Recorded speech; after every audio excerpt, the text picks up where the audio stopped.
Welcome back. I'm Brittany Sunshyne. This is SeedSoilWater. We are going through Dr. Joe Dispenza's Breaking the Habit of Being Yourself, and we are into the amazing part of actually applying everything that was laid in the groundwork. So if you have not checked out all of the preceding videos, is that the right word? Go check them out. There's a playlist, Breaking the Habit of Being Yourself. Save the playlist, go through all of those, and then come back to this one because the scientific groundwork that is laid there is a great foundation as to why each of these pieces matter, what's the point, what are we doing, and now we are going to go through this last section before I actually create the recommended steps as per suggested by Dr. Joe Dispenza. And if you want to just go to his website and experience it directly from him, he has hit all of these meditations pre-recorded at drjoedispenza.com. And I just feel the nudge to take what he has advised, put my spin on it with some physics-informed underlying supportive frequencies to nudge us in the direction of the transformation that we're looking for. And we will see how it all shakes out. The actual meditation videos will be on the sister channel, Seed, Soil, Water, Spa, which is an audio spa where you go and you're transformed by the renewing of your mind there at the audio spa. It's probably way more important than going to any other real spa that we would see in the 3D because transformation actually occurs all through here and through here and through here. So the real spa is amazing. Don't get me wrong. I love a good spa day, but an audio spa in your daily practice is life transforming. So my apologies in advance. I haven't been creating very many spa experiences lately because my life has been taking crazy turns and in the best sort of way. But here we are. We're just going to do it bit by bit, piece by piece, and the seeds planted will hopefully bear fruit in the long run. So here we go. Okay, let's get into this. So chapter 10, open the door to your creative state, week 1. Some of this I'm going to read, some of it I'm not going to read because it's more just like how to create the audio that I'm going to create later. At an early point in my professional career, I learned about and eventually taught hypnosis and self-hypnosis. One of the techniques that hypnosis experts use to get individuals into a so-called trance is called induction. Simply put, we teach people how to change their brainwaves. All someone has to do in order to be hypnotized or to hypnotize themselves is to move down from high or mid-range beta waves into a more relaxed alpha or theta state. Thus, meditation and self-hypnosis are similar. I could have included induction with the preparatory information in the last chapter because induction prepares you to enter a coherent brainwave state that is conducive to meditation.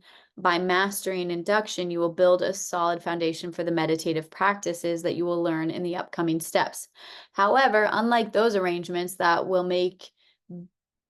you will make before you begin each day's meditation, such as turning off your phone, putting your dog or cat in the other room, induction is a step that you will include during every session. In fact, it must be the first step you master. It will lead off every session because getting into that right brainwave frequency state is super helpful in actually setting the scene, getting into the right atmosphere to fully maximize the capability of the transformation. If that makes sense. Just to head off any confusion, after opening each meditative session with induction, you will not be in what the entertainment industry misleadingly depicts as a hypnotic trance. You will be perfectly primed and able to complete all the steps in the process that follows over the next 3 chapters. So step 1 is induction, and we're opening the door to our creative state. I urge you to spend at least a week of daily sessions or more, if needed, devoted to practicing induction. Remember that this process will take up to the first 20 minutes of every meditation session or so. He said 10 to 20 earlier. You want this to become familiar, comfortable habit, so don't rush through it. Your objective is to stay present. Preparation for induction. In addition to the aspects of preparation that I discussed earlier, here are some further tips. First, sit up straight, close your eyes. As soon as you do, blocking some sensory environmental input from coming in, your brain waves lessen in frequency, moving toward that desirable alpha state. Then surrender, stay present, love yourself enough to move through this process. You may find that soothing music aids in the progression from high beta to alpha, although it isn't necessary to use sounds. And he talks about there's different techniques. So I'm actually going to skip over this because I am going to talk, well, okay, let's see. The point is that we want to overcome the big three. So he's saying, why do we focus on the body if we're trying to overcome the body? Remember, it and the subconscious mind are merged. So when we become acutely aware of the body and the sensations related to it, we enter the subconscious mind. Where in the operating system, I mentioned often, induction is a tool that can be used to get into that system. The cerebellum plays a role in proprioception, awareness of how our bodies are positioned in space.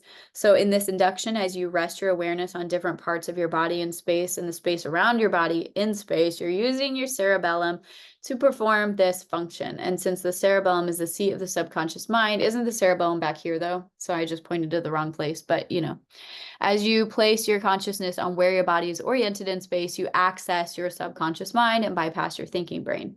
Moreover, induction shuts down the analytical mind by forcing you into a sensing feeling mode. Feelings are the language of the body, which in turn is the subconscious mind. So induction allows you to use the body's natural language to interpret and change the language of the operating system. In other words, if you're sensing or putting your awareness on different aspects of your body, you would be thinking less, shifting your analytical thoughts from past to future less, and broadening your focus more to encompass a very different scope. Not narrowly obsessive, but rather creative and open, and you would move from beta to alpha.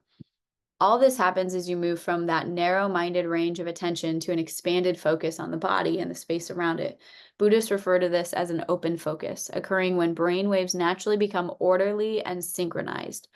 Open focus produces a new, powerfully coherent signal that allows parts of the brain that were not communicating with other parts to now do so. That enables you to produce an extremely coherent signal.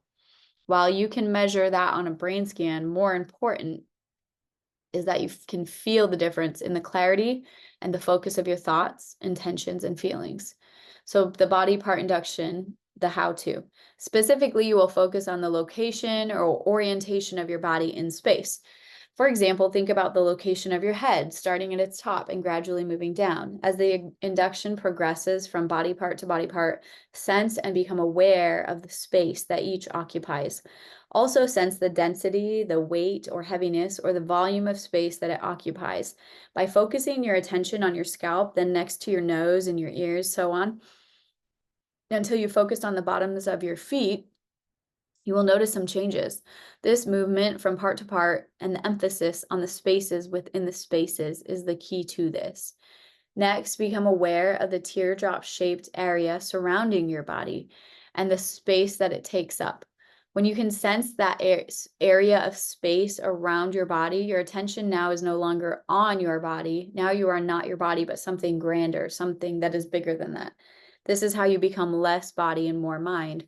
Finally, become aware of the area that the room you are in occupies in space. Sense the volume that it fills. When you reach this point, this is when the brain begins to change its disorderly wave patterns to more balanced and orderly ones. The why. We can measure these differences in how you are thinking. We can view your thought patterns on an EEG to see how you've moved from beta to alpha wave activity. Isn't that incredible? It can actually measure your brain's waves. We're not interested in just getting you into an alpha state of any kind, though. You want to be in a highly coherent, organized alpha. That's why you will concentrate first on your body and its orientation in space, then move from those individual parts to the whole volume or perimeter of space surrounding the body. and eventually focus your observation on the entire room. If you can sense that density of space, if you can notice it and pay attention to it, you will naturally move from a state of thinking to feeling.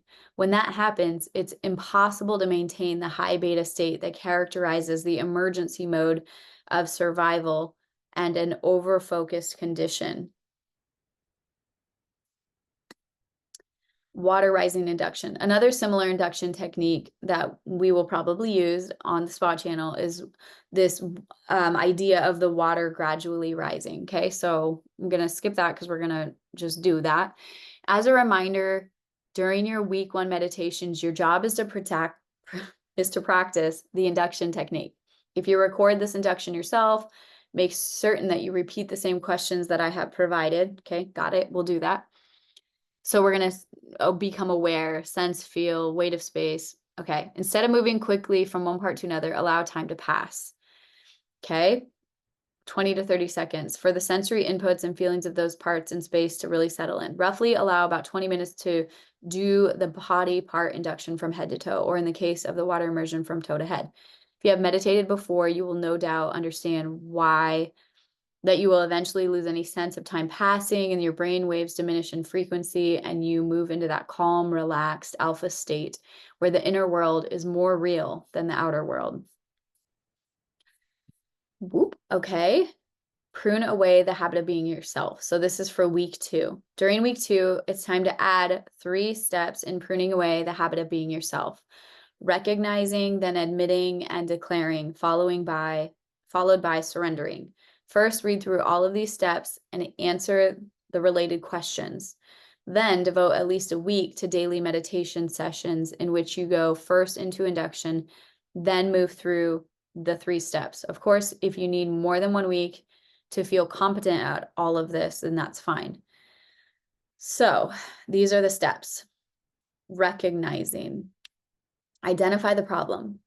The first move necessary in fixing anything is to understand what is presently not working. You have to know what the problem is and then name it in order to have power over it. Ooh, that's heavy. Many people who have had a near-death experience report that they underwent a life review in which they saw, as if watching a movie, all of their covert and overt actions, their expressed and suppressed sentiments, their public and private thoughts, their conscious and unconscious attitudes. They saw who they were and how their thoughts, words, and deeds affected everyone and everything in their lives. Afterward, they typically describe having a greater understanding about themselves and a desire to do a better job of living from then on. As a result, they perceive new possibilities and better ways to be in any opportunity. Having seen themselves from a truly objective point of view, they clearly know what they want to change. Recognition is like having a life review every day. Since you have all of the equipment in your brain to notice who you are being, why not do this before you die and in effect be reborn in the same life?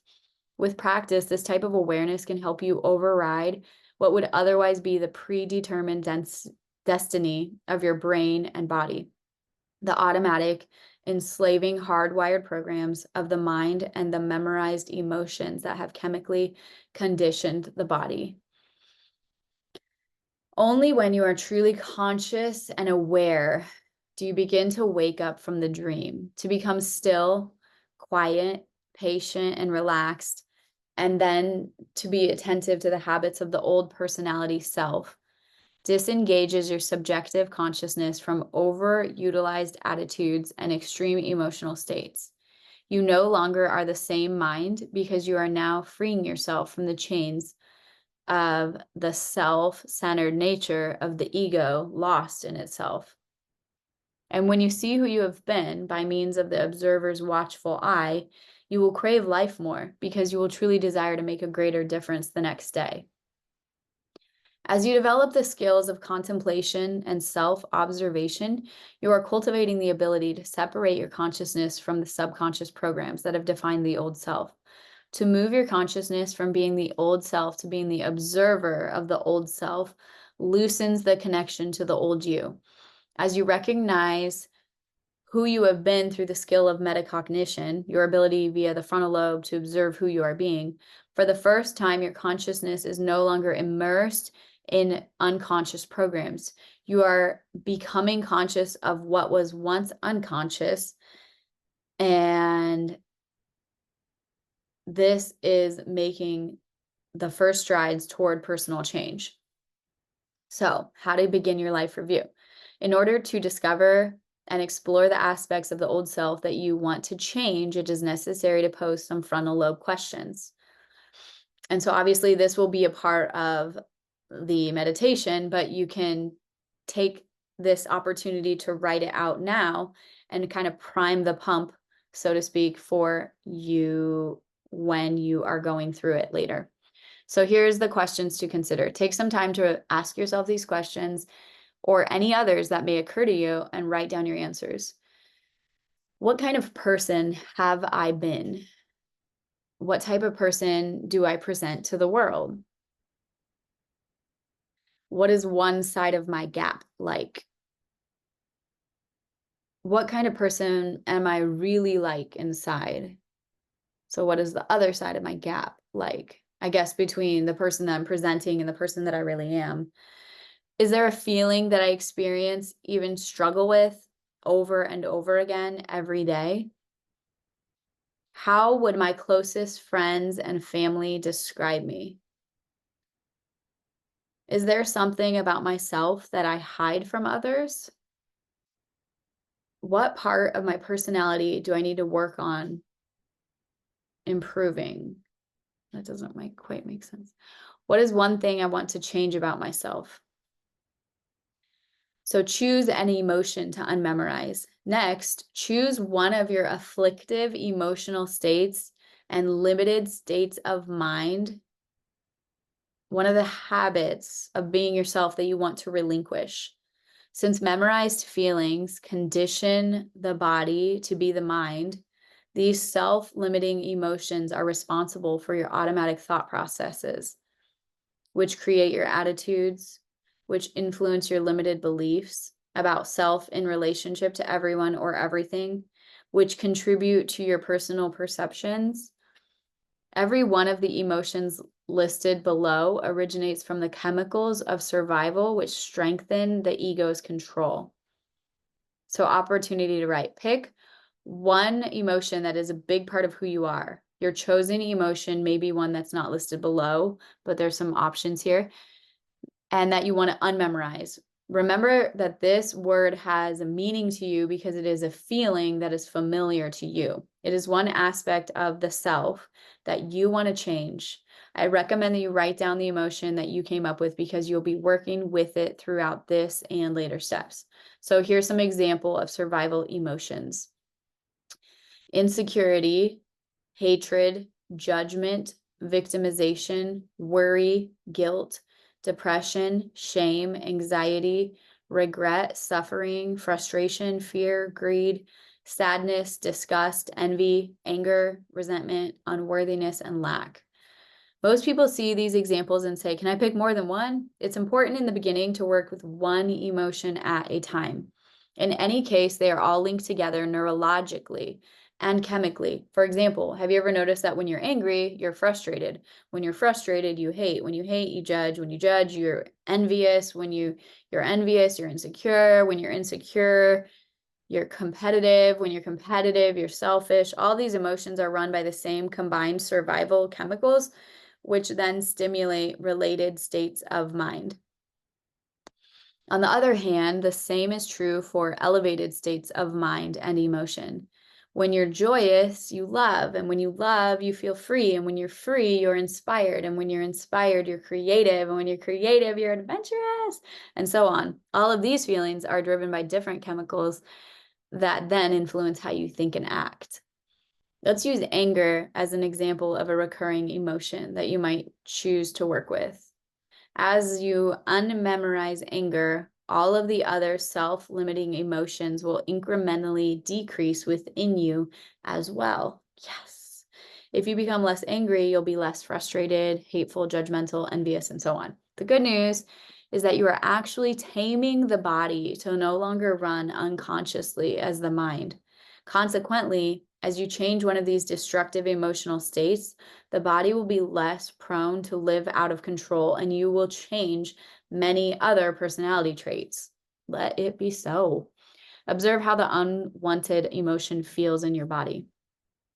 Next, close your eyes and think about how you feel when you experience that particular emotion. If you can observe yourself overcome by that emotion, pay attention to how it feels in your body. There are different sensations that correlate to different emotions. I want you to become aware of all of those physical signs. Do you become hot, irritated, jittery, weak, flushed, deflated, tight? Scan your body with your mind and notice in what area you feel that emotion. If you do not feel anything in your body, that's okay. Just remember what you want to change about yourself. Your observation is changing it moment by moment. Now become familiar with your body's present state. Does your breathing change? Do you feel impatient? Are you physically in pain? And if so, if that pain had an emotion, what would it be? Just notice what physiologically is happening in the moment and don't try to run from it. Be with it. The host of different feelings in your body becomes an emotion when you name it as anger, fear, sadness, or whatever the case may be. So let's get down to all of those feelings and physical sensations that create the emotion that you want to unmemorize. Let's get down to all of the feelings and all of the physical sensations that contribute to the emotion that you want to unmemorize.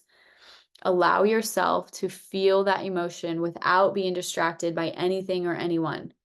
Don't do anything to try to make it go away. Almost everything you have done in your life has been to run from this feeling. You used everything outside of you to try to make it go away. Be present with your emotion. Feel it as energy in your body. This emotion has motivated you to appropriate everything you know in your environment to fashion as identity. Because of this feeling, you created an ideal for the world instead of an ideal for yourself. This feeling is who you really are. Acknowledge it. It is one of the many masks of your personality that you've memorized. It started from an emotional reaction to an event in your life, which lingered into a mood, which developed into a temperament, which created your personality. This emotion has become the memory of yourself. It speaks nothing about your future. Your attachment to it means that you are mentally and physically bound by your past. Sad when we realize that, but we're here to break that shit off, okay?